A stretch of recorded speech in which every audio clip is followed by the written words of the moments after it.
right, thank you so much, Ted. Good afternoon, everyone. Welcome to the Legal Services Corporation Office of Inspector General's presentation entitled Enhancing the Rigor and Reliability of LSC Grantee Financial Statement Audits. This is a presentation highlighting the findings and recommendations identified and issued during our annual and most recent quality control reviews of select LSC recipient audits. My name is Portia Brower. I am the Director of Audit Operations, and I'm joined today by my colleagues, Carol Bates, Audit Manager, Andrew Hensel, Senior Auditor, and fellow auditor, Ted Michalek.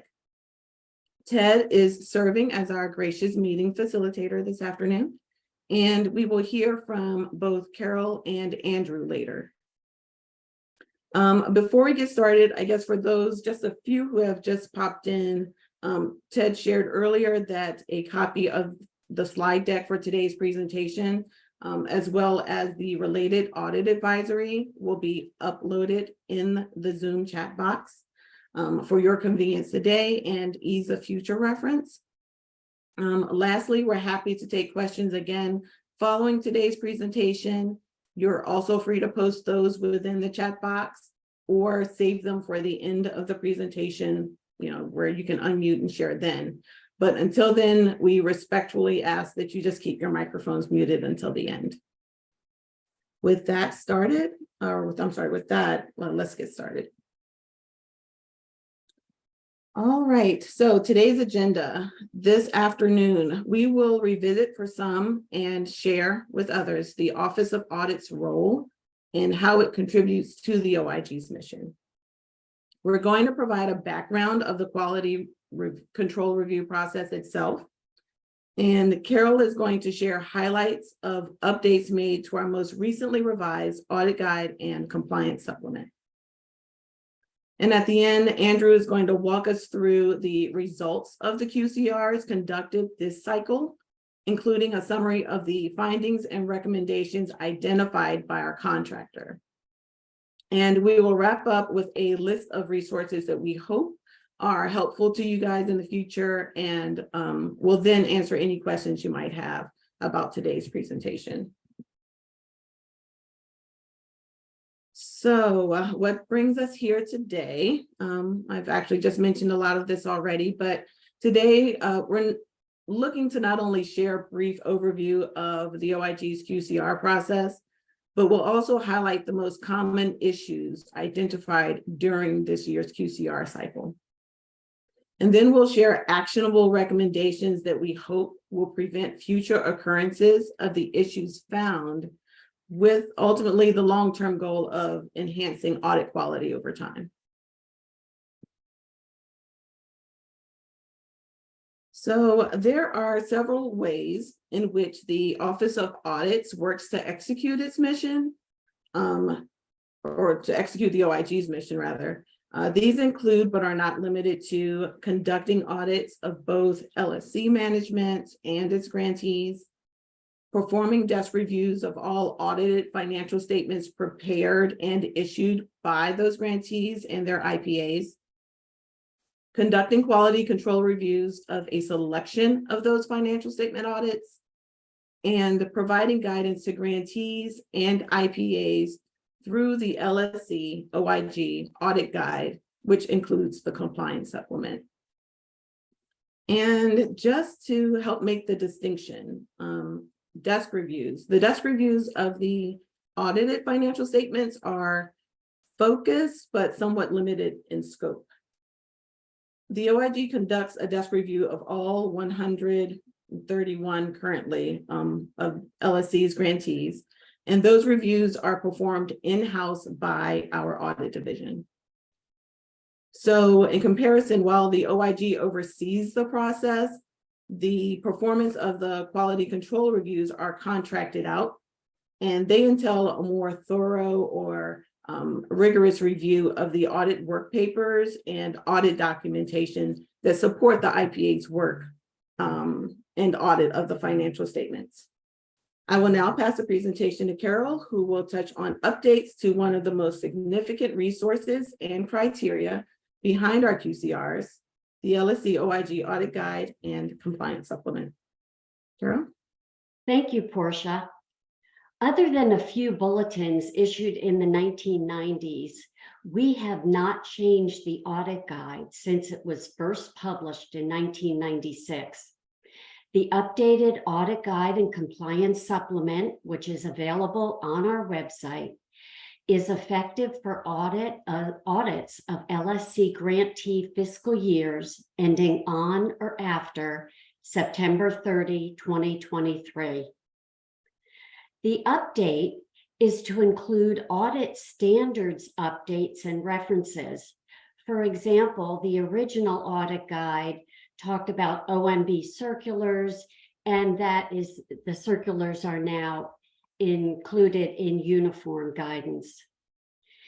Please note that the the significant change that we would like to highlight in the updated audit guide is that LSC recipients are no longer required to be classified as high risk.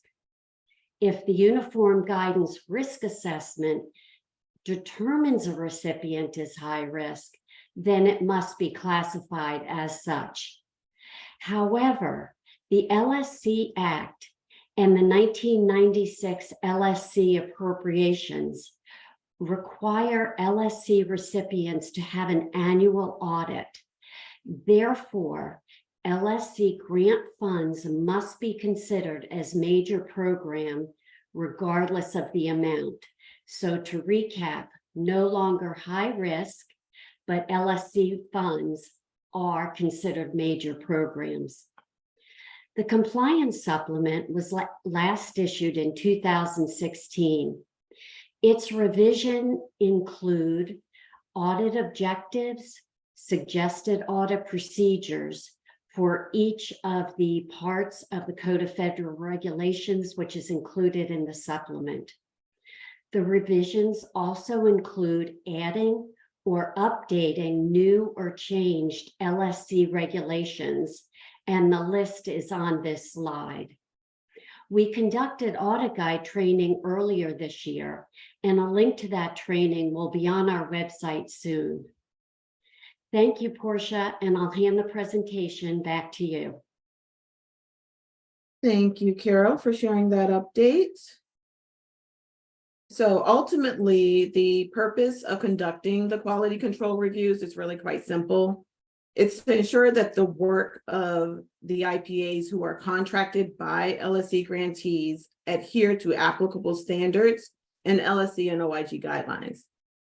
So as we shared earlier, currently, the QCRs are conducted by a contractor. That contractor is McBride, Locke & Associates, a CPA firm, again, contracted by the OIG. And they're really familiar with the OIG's guidance and all of the applicable auditing standards. Let's see. So to offer a bit of insight into our selection process, we aim to review each grantee and IPA at least once every 4 to 5 years. The timing of the selections are largely based on the grantees. So, for example, if an IPA happens to audit multiple LSC recipients, that IPA may have more frequent QCRs than others. Overall, we take a risk-based approach to selecting which IPAs and grantees will be reviewed each year. And those risk-based factors include the length of time since the last QCR, the results of previous QCRs, including the number of findings or repeat issues that might have been found, the results of the prior audited financial statements, and other factors that are typically based on the IPAs and grantees themselves. So that can include, for instance, the number of extension requests that a grantee or an IPA might make for additional time to submit their financial statements to the OIG. And it might also include whether or not an IPA is new to a particular grantee or just LSC in general. The quality control review process itself is somewhat intricate as well. Once the grantees and IPAs have been selected, we issue notification letters to everyone. The contractor who will ultimately conduct the review will then reach out to the IPA to schedule a virtual or an on-site visit. Before the COVID-19 pandemic, the visits were conducted in person and on-site at the IPA's location. Now we've shifted to more of a hybrid approach for now, offering the opportunity to conduct the reviews safely, sometimes a bit faster, and in a way that's most convenient for everyone's current workplace arrangements and policies. Now, we've received a few questions from those of you who we believe are new to the process. There may sometimes be a lag in timing between the notification letter you receive from our office, the OIG, to the time that the contractor reaches out. And this is just really largely due to how we coordinate the scheduling of things, travel, and other logistical planning that's sort of happening in the backgrounds. Once the review is completed, the contractor issues a report to our office, which is then reviewed, and additional questions or discussions might occur between us just as we seek to understand the results of the review. Once the OIG has reviewed the contractor's report, we then transmit that report to the IPA and the LSC grantee. Let's see, next slide, Andrew, I believe. There we go. Nope, I'm sorry, one more back.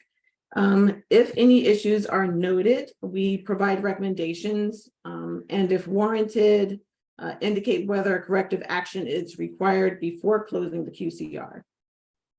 In those instances, we evaluate the corrective action and issue a formal and usually final notice of the results. In very rare cases, if it's determined that an audit has not been performed in accordance with standards, or if corrective action does not result in a satisfactorily addressing the QCR issues identified, the OIG has the authority to then debar, suspend, or remove independent public accountants from performing audit services for LSC recipients. Now, this is all in accordance with Part 1641 of the LSC regulations. And of course, this is not ever something we really, truly desire to do. So it's really just to assist in ensuring that recipients receive acceptable audits. Now that we've given you a sense of how the process itself works, let's dig into the results of the latest rounds of QCRs performed of fiscal year 21 and 22 recipient audits. Andrew, the floor is yours. Thank you, Portia. So this chart shows the results of our most recent batch of QCRs. We performed 35 QCRs in this batch. And as you can see, most of the QCRs did not require corrective action. And in fact, just over about a third of them had no exceptions at all. We noted issues in 1/5 of the audits that were not substantial enough to require follow-up. So instead, we provided recommendations for future grantee audits. However, for 46% of the reviews, we found issues that warranted follow-up corrective action and documentation from IPAs.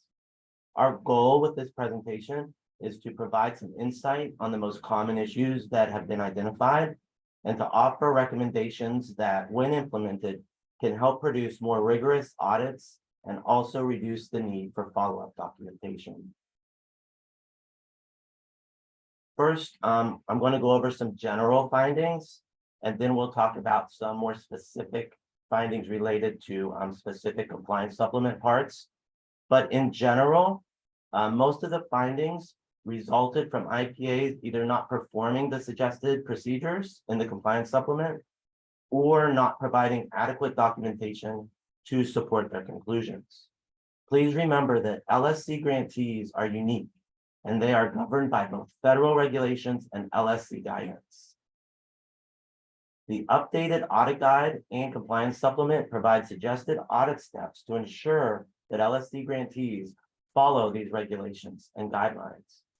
And to documenting completion of these steps is essential in producing rigorous audits and again, in minimizing the need for follow-up documentation.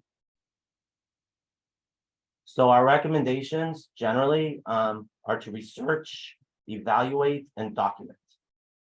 Research means to take the time to fully understand the LSC program, including LSC, the grantees, and the LSC requirements. This also includes, program letters on the LSC website and other guidelines. Summaries of the applicable federal regulations can be found in the compliance supplement as well. Also, next is to evaluate. So we recommend that you completely perform the suggested audit procedures for each applicable part in the compliance supplement. If a directed material procedure is not performed, then you should document the alternative procedures used to accomplish the objectives. And this is a refrain we'll be coming back to a few times, but document. Documentation is key to ensuring that all applicable procedures have been performed. We recommend that you fully document your assurances that all of the required or all of the compliance supplement elements have been addressed. Now we'll move on to findings related to specific compliance supplement parts. Out of our last batch of 35 QCRs, you'll see that 31% had issues related to fund balance or deferred revenue, 29% related to a review of matters, 14% related to allocation, and 11% for both PAI, private attorney involvement, and staff interviews. So first, we'll talk about fund balance. LSC allows grantees to carry over up to 10% of their annualized support from one fiscal year to the next without any need for approval. Annualized support includes the total of the LSC basic field grant, the Native American grants, if the grantee receives them, as well as any migrant grants. One-time or special purpose grants, such as disaster grants, TIG grants, and other similar grants should not be included in this calculation. If the amount of carryover exceeds 10%, the grantee should reach out to LSC to request a waiver. This request is made after the submission of the financial statements. If the grantee received a waiver in the prior year, that should be reviewed as part of the current year audit. We've noticed some instances where there have been a lack of this review or where there have been miscalculations of the prior year carryover.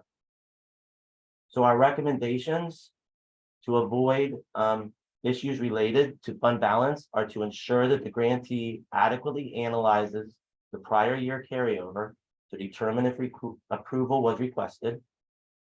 If approval was requested and a waiver received, then we ask that you ensure that related expenditures complied with the waiver requirements and that they're accounted for separately in the grantee's accounting system, and then document the results. Related to fund balance is revenue recognition. In April of 2020, LSC issued updated guidance on revenue recognition and the treatment of deferred revenue. This guidance is found in Program Letter 23-2, which we have linked at the end of the slideshow. And it indicates that LSC basic funds are non-exchange contributions with conditions, and that unexpended basic field amounts should be reflected in the liability accounts. We found issues where the audits did not properly recognize revenue, and we recommend that you familiarize yourself with the program letter for additional guidance on this matter. Next, for matters, we also found issues in the review of matters. Matters has a somewhat unique definition in the LSC world. So matters are defined in the federal regulations as an action which contributes to the overall delivery of program services, but doesn't involve direct legal advice or representation of one or more specific clients. Our reviews found that some IPAs attempted to review matters in their case file test work. However, according to the definition of matters, this would not adequately provide coverage of matters because they are not directly related to case files. Our recommendation is to familiarize yourself with LSC's definition of matters, and a summary of that is found in the compliance supplement, and you can also find it in the federal regulations. Strengthen testing to include coverage of matters, and then document the results.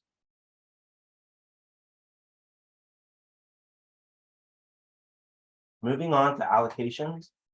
Some IPAs did not adequately review the grantee's allocation of both cost and/or income. For instance, in some cases, there was a lack of documentation of the allocation methodology in general, or in other cases, a lack of review of indirect allocations, such as administrative salaries. For income allocations, there was sometimes discrepancies between the work papers and the audit reports in the amount of attorney fees recognized. Our recommendation is to obtain, review, and test the recipient's cost and derivative income allocation processes, and again, fully document the results. Private attorney involvement, or PAI, grantees must devote an amount of LSC and/or non-LSC funds equal to 12.5% of their basic field grant.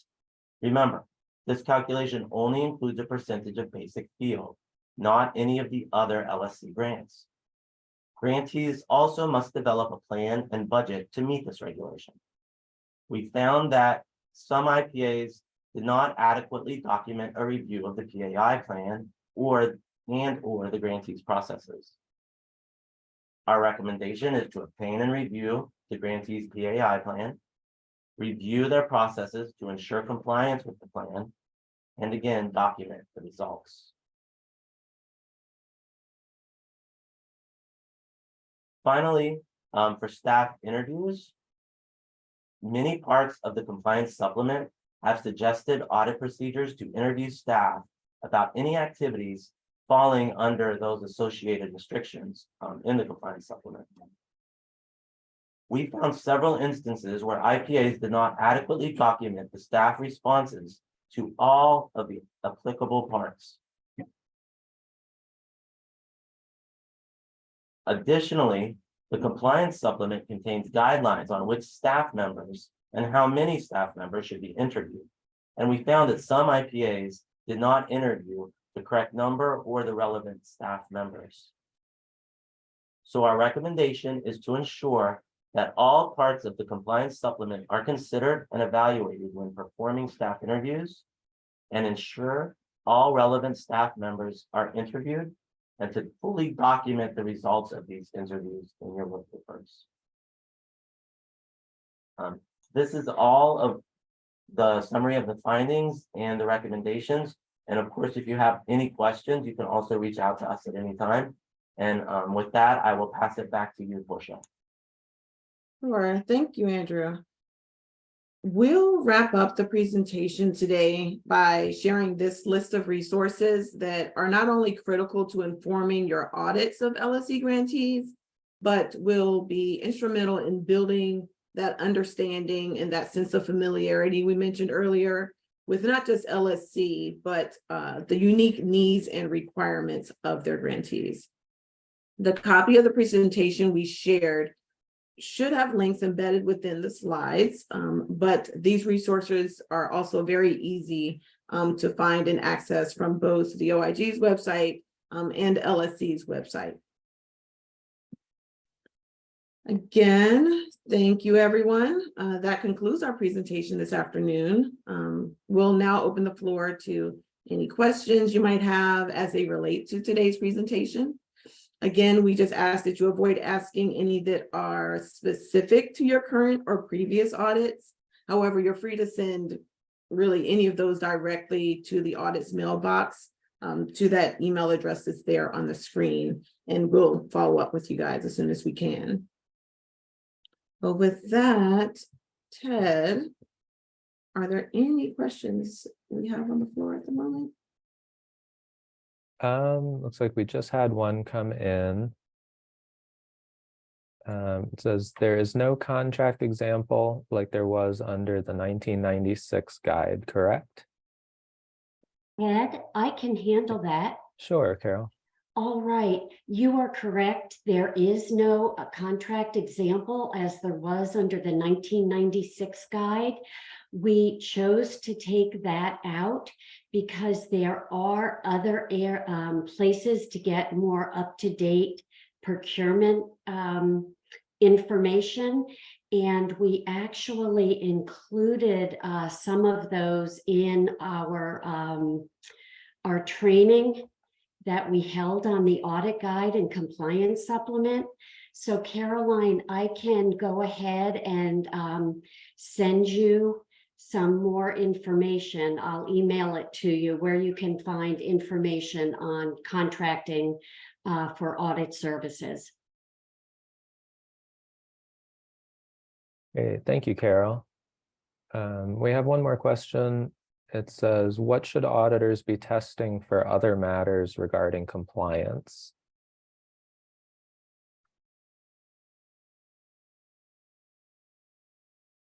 I'm not sure if we have specific guidance with that. With respect to, I think as you guys know, the OIG, when we issue our audit guidance, we also have to be careful with respect to our independent standards. But I'm gathering you're asking for clarity that if you are not testing during case testing, what does that testing look like? We might actually have to sort of do a little bit of research to make sure we give you something that doesn't necessarily impede upon your professional judgment with respect to that, if that's okay. If I can just add, in the compliance supplement, we also have the suggested audit procedure to review a sample of activities that are considered matters, and then to determine whether those activities fall within the written priorities. So this also involves a review of the priorities of the grantee.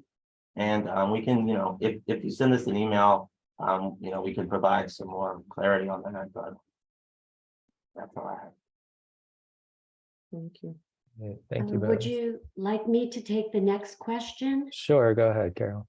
Okay, Jeffrey, to let you know, right now, the training session on the audit guide and compliance supplement is not on our website.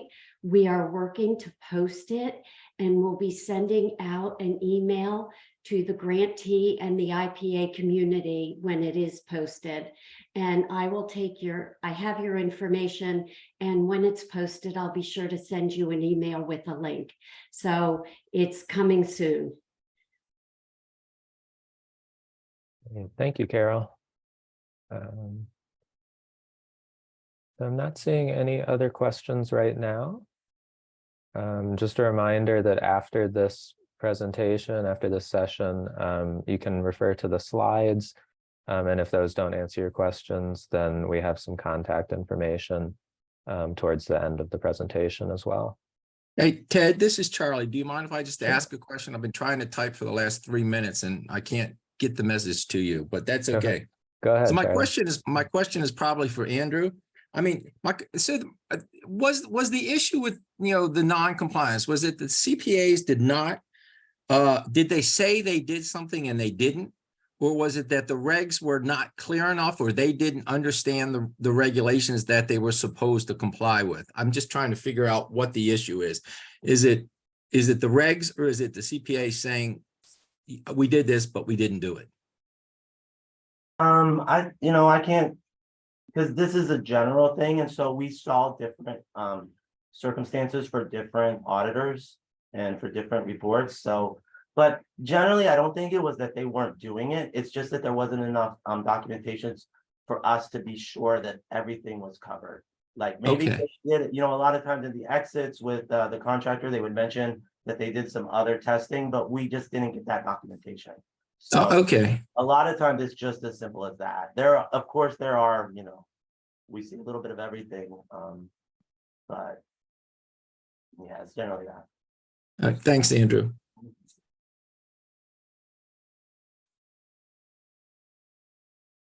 Thank you, Andrew.